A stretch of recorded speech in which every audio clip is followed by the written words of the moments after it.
Hey everybody, welcome back to our video series, What is the Bible? Today we're going to go through part one of our discussion of the Old Testament and the doctrine of inerrancy. If you don't know what inerrancy is, don't worry about it. I'll explain it as we go. But before we get started, please make sure that you subscribe to our channel and click the bell below so that you're notified every time I publish a new video. Okay, let's get started. So, in the Gospel of Matthew chapter 5 in the King James Version, it says, "Think not that I am come to destroy the law," this is Jesus speaking, "or the prophets. I am not come to destroy, but to fulfill. For verily I say unto you, till heaven and earth pass away, one jot or one tittle shall in no wise pass from the law till all be fulfilled." Now, we're not going to get into all of the details and the ramifications of this passage, but I want to point out that the word jot is actually a transcription or a transliteration of the Hebrew word yud. Yud is the smallest letter in the Hebrew alphabet, and it is a very tiny stroke, the tiniest stroke in the Hebrew alphabet. And Jesus is saying here in this passage that the Old Testament or the Hebrew Scriptures shall be fulfilled completely, even down to the last tiny letter. And so the point for our discussion today is that this passage seems to suggest that even the smallest letter in the Hebrew Bible is important. Now, the Babylonian Talmud, which is sacred scripture in Judaism, in rabbinic Judaism, in Tractate Sota 20 and section A, says something similar. "Be attentive to your work, for your craft does the work of heaven. Should you leave out a single letter or add a single letter to a document, you will turn out to destroy an entire world." And so in the Babylonian Talmud, the rabbis are saying the same thing, really, that Jesus is saying, just in different words, that every last letter of the Hebrew Scriptures, or of Scripture in general, is utterly important.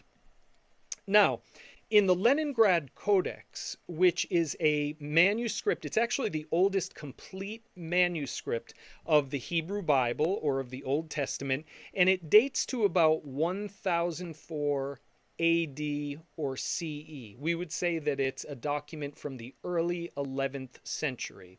So 1004 AD or CE. This is the oldest complete copy of the Hebrew Scriptures. And so I've copied a page here from you. I've put a page up just so you can see what a page of the quote-unquote original Hebrew actually looks like. Now, the reason I did this is because I want to look at a couple of words in the original Hebrew, to look at their spelling. Now, the word that you see in the middle here is the word nevi'im for prophets, nevi'im. Now, I've spelled it out here. I've typed out the Hebrew words here to make it a little easier. So, nevi'im. And the word nevi'im means prophets. But you notice how in all three examples that I've given, the first one is from Numbers 11, the second one from 1 Samuel 10, the next one from 1 Samuel 19, the word for prophets is spelled differently. It's spelled differently. In the first one, you see two red letters. I've made these red just so you can identify them and distinguish them. This is the letter Yud. It's a jot. And it has the sound. It gives the sound, or represents the sound y, as in nevi'im, nevi'im. Okay? Now, in 1 Samuel 10, we have the same word, except they only write the letter Yud once. And then, in 1 Samuel 19, they write the Yud once, but it's in a completely different place. The point is this, that when the Hebrew Bible was being written, there was no such thing as fixed spelling. There were multiple ways to spell the same word oftentimes. A great example of this, the first town I ever lived in was Foxborough, Massachusetts, and a lot of people are accustomed to spelling that Foxboro. Well, that's the short spelling. But if you go to the Common in Foxborough, Massachusetts, you'll see that Foxborough is written out Foxborough. That is the longer, older spelling. So while English has pretty much standardized the spelling of almost all words today, it used to be the case, even in English, as well as in any other language, that spelling was not standardized. And so that's the case in the Hebrew Bible as well. Now, we see this also in another passage, Genesis 2:4a. A just means the first section of the verse.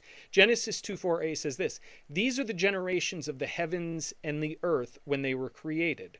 Now, the word generations in Hebrew, this shows up here in Genesis 5:1 as well. This is the book of the generations of Adam. This is the word toledot, toledot. And you can see here in Hebrew, it says ele toledot, ele toledot. These are the generations. Now, the word toledot, like nevi'im, the spelling of this word was not fixed. And so in Genesis 2:4, it has the letter vav written twice. Vav makes a W sound, toledot. And you can see the vav there in red. Now, when this word toledot appears in Genesis 5:1, they only write the vav once, but it's still pronounced the same way. Genesis 36:1, toledot has vav written once, but in a different place. And then in Genesis 25:12, it's left out altogether. All right, so what is the point of this? Why am I bringing this up? Well, in the evangelical Christian church, there is a doctrine known as the doctrine of inerrancy, and people take different views on this. The doctrine of inerrancy is not something that you will find discussed in the scriptures themselves. There is no verse in the Bible that talks about the doctrine of inerrancy. Inerrancy, in short, and we'll unpack this in our next video, but inerrancy means that the Bible is without error. Now, theologians will debate to what degree is the Bible without error. And we're not going to get into all of that today. That's going to take us a few videos for us to be able to discuss that in full. The point that I want to make today is simply this, though, that in the manuscripts of the Hebrew Bible, what we call the Old Testament today, I prefer to use the term the Hebrew Bible. In the manuscripts of the Hebrew Bible, most of the words that appear regularly have more than one spelling. This is actually very common.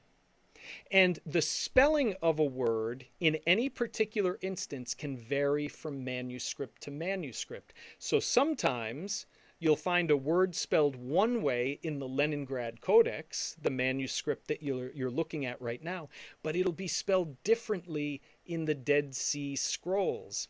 And there is nothing right or wrong about that. Now, why is it important to understand this? Well, there's a couple of reasons that we'll discuss for now. The first one is that in ancient times, in ancient Judaism, it was very common for the rabbis to build theological interpretations around the spelling of words, whether it had the letter Yud or not, whether it had the letter Vav or not.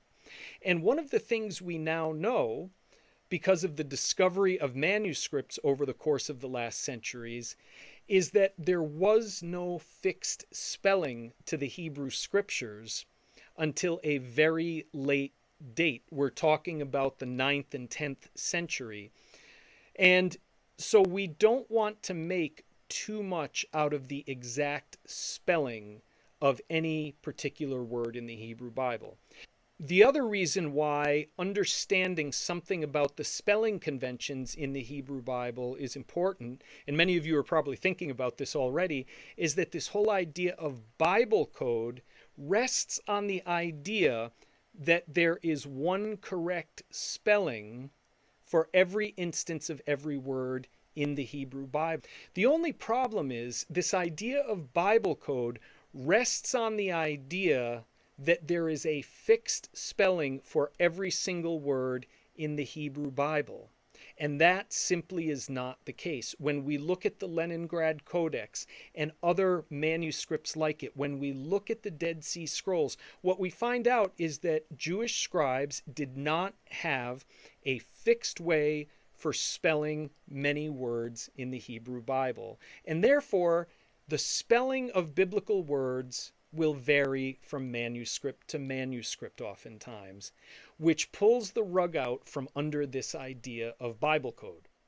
Well, in our next video, we're going to talk about how understanding the spelling conventions or lack thereof in the Hebrew Bible affects our understanding of the doctrine of inerrancy. And I look forward to discussing that with you next time. If you're interested in learning more about this, please check out my book, Jesus' Bible, A Concise History of the Hebrew Scriptures, on Amazon. Well, if you've enjoyed this video, please subscribe to this channel and be sure to hit the bell so that you're notified when new videos like this are published. I look forward to seeing you next time. Take care, everybody.